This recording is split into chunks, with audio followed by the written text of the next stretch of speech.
saya dah sharekan berkaitan dengan laporan yang dikeluarkan oleh NAPIK, yang dikeluarkan oleh NAPIK, Jabatan Penilaian Perkhidmatan Harta, ada laporkan di dalam laporan first half tahun 2021 ni berkaitan dengan lambakan penawaran ataupun properti-properti hartanah-hartanah yang tidak terjual di sektor pasaran primer, ataupun yang kita panggil, yang sinonim yang kita panggil overhang.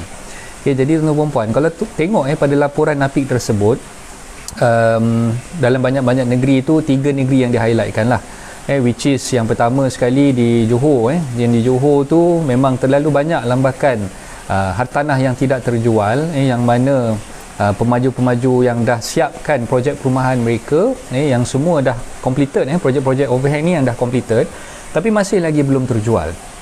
Dan keduanya di Lembah Kelang. So kalau yang di Lembah Kelang ni, mungkin tuan-tuan dan puan nampak projek-projek yang tidak terjual ni, majoritinya adalah projek-projek high rise, projek-projek yang berserata. Dan seperti mana yang saya dah nyatakan awal pagi tadi juga, kebanyakan projek-projek yang tidak terjual ni berharga RM500,000 ke RM1 juta. So lingkungan RM500,000 ke RM1 juta ni adalah majoriti daripadanya. Jadi apa yang saya nak sampaikan kepada tuan-tuan dan puan pada pagi ni, kita ni, especially kepada sahabat-sahabat yang bergelar pejuang-pejuang hartanah, sahabat-sahabat REN yang ada di luar sana, sahabat-sahabat REA, kawan-kawan, sahabat-sahabat prinsipal, semua ni adalah peluang untuk tuan-tuan dan puan grab opportunity tu, untuk rebut peluang-peluang tu. Sebab apa? Pemaju-pemaju hartanah ni, kalau dulu mungkin mereka boleh mendabik dada, jual hartanah dengan senang, tak ada masalah pun, mungkin belum launch lagi, baru soft launch, dah habis, dah terjual kebanyakan daripada projek-projeknya. Mungkin pada ketika mereka baru soft launch tu, semua dah fully book. Tapi sekarang ni mereka menghadapi masalah yang mereka tak jangkakan, kerana terlalu banyak lambakan penawaran yang ada, sampai rumah dah siap pun tapi masih lagi belum terjual. Jadi anda sebagai pejuang-pejuang hartanah, anda sebagai prinsipal-prinsipal agensi dan sebagainya, harus gunakan peluang ini, rebut peluang yang ada ni dengan cara anda pergi berjumpa dengan pemaju-pemaju hartanah tadi dan menawarkan perkhidmatan anda sebagai seorang ejen hartanah untuk menjualkan lambakan projek yang tak terjual ni. Anda tawarkan diri untuk bantu pemaju-pemaju ni untuk jualkan. Dan dalam masa yang sama, pemaju-pemaju ni tidak ada option lain, mereka terpaksa juga melantik ejen-ejen hartanah di luar untuk membantu mereka memasarkan projek-projek sedia ada. Jadi kalau anda tak gunakan peluang ni, anda tak jumpa mereka, anda tak tanya kepada mereka, boleh tak mereka melantik anda sebagai eksklusif ejen ataupun mungkin sebagai ejen orang kata general dan sebagainya untuk memasarkan projek-projek overhang yang mereka ada, sudah tentulah mereka dalam keadaan yang rugi, sebab mereka dalam orang kata keadaan yang tercari-cari bakal-bakal pembeli yang ingin membeli hartanah daripada mereka. Jadi mereka terpaksa menggunakan khidmat-khidmat ejen-ejen hartanah yang ada kat luar sana tu untuk membantu mereka. Jadi jangan buang masa tuan-tuan dan puan. Bagi anda yang mungkin nak dapatkan listing susah, mungkin ada di kalangan ejen-ejen yang baru yang tak reti cara macam mana nak dapatkan listing daripada penjual-penjual di pasaran subsale. Jadi push diri anda, push awak punya leader, push awak punya principal untuk bantu anak-anak buah ni, bantu anda sebagai anak-anak buah mereka untuk dapatkan projek-projek yang overhang daripada pemaju untuk anda jualkan. Dan bagi saya, pengalaman saya sendiri, saya tengok kebanyakan pemaju-pemaju yang memang bermasalah ni, mereka memang quite open, mereka boleh negotiate bagaimana cara struktur komisen yang nak diberikan. Kalau dulu mungkin mereka agak gedekut nak bagi 1.5%, mungkin ada yang bagi 1.2% aja. Tapi sekarang ni saya rasa pemaju-pemaju yang terdesak ni, mereka buat orang kata imbuhan untuk komisen yang diberikan kepada ejen hartanah ni pada kadar mungkin dalam 3%, 2.5%. So itu apa yang saya dapat gambarkan sekarang ni lah. Jadi anda sebagai seorang pejuang hartanah, jangan sia-siakan peluang ni.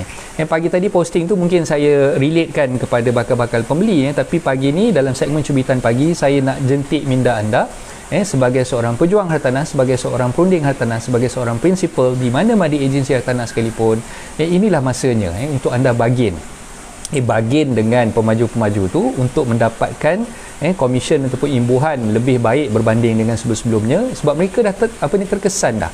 Mereka dalam keadaan yang terdesak nak jual hartanah mereka tapi tak ada pembeli. Jadi mereka terpaksa menggunakan khidmat ejen-ejen hartanah untuk membantu mereka kata apa, dalam mencari pembeli-pembeli yang baru untuk memiliki hartanah-hartanah yang mereka ingin jualkan tadi. So itulah yang ingin saya sampaikan pada pagi ini dalam segmen Cubitan Pagi. Macam saya dah janjikan tadi, saya tak boleh nak bercakap panjang, cukuplah sekadar 10 minit aja segmen Cubitan Pagi kita pada pagi ini. Jadi saya harapkan anda mendapat sesuatu daripada perkongsian saya. Anda pergilah berjumpa dengan mana-mana pemaju hartanah yang anda tengok projek-projeknya memang agak sakit, dah siap tapi tak terjual. Approach mereka, bagi tahu dengan mereka saya boleh menawarkan khidmat untuk menjadi ejen hartanah nak jual projek-projek yang overhang, dan ini profil company saya, ini tim yang saya ada lebih kurang dalam 20 orang budak-budak saya yang boleh membantu pemaju untuk menjualkan hartanah-hartanah yang overhang ni. Jadi inilah yang saya ingin orang kata apa, buka peluang untuk kita pula yang buka peluang pada pemaju tu. Saya nak buka peluang pada encik pemaju untuk gunakan khidmat kami sebagai ejen hartanah untuk pasarkan projek-projek yang overhang ni. Okey, berlambak sekarang ni property-property yang dah siap, especially yang high rise ni. Yang high rise ni yang tak terjual ni banyak gila. Banyak sangat tuan-tuan perempuan yang tak terjual. Tengok je lah laporan Apik tu. Tuan-tuan perempuan boleh dapatkan laporan Apik tu dalam Telegram channel saya pun ada. Saya dah sharekan dalam Telegram channel saya. Boleh tengok harga tanah yang tak terjual tu daripada berapa ribu ke berapa ribu. Unit-unit tak terjual tu jenis yang macam mana, high rise ke, yang commercial ke, yang landed ke. So pokok pangkalnya usaha lah. Kita kena usaha, kita kena keluar daripada kepompong biasa kita. Kalau dulu kita biasa buat sub-sale, kita hanya memfokuskan pada sub-sale. Apalah salahnya kali ni kita cuba cari pula projek-projek, dan insya-Allah developer-developer ni dah tak kedekut lagi lah. Dia bagi commission pun handsome dah sekarang ni. Tak ada lagi bagi 1%, tak ada bagi 1.2% kan. Dia bagi lebih handsome berbanding yang dulu-dulu. Okey, jangan kita approach agensi yang dah dapat what we call appointment letter daripada pemaju ni, tapi kita kita terus directly pergi jumpa dengan pemaju tu. Ni ada setengah agensi mungkin dia rasa macam susahlah nak approach developer ni, aku tak kenal kan, payahlah kita nak kan. So dia buat cara dengan dia pergi approach agensi-agensi yang dah dapat panelship untuk marketkan projek-projek yang overhang ni, dan dia buat cara co-broking di situ. Dia buat co-A di situ. Bagi saya benda ni rugi sebab tuan-tuan perempuan cuba dulu pergi approach directly dengan pemaju tu, jumpalah dengan dia punya marketing manager dan sebagainya, cuba tawarkan khidmat tuan-tuan perempuan.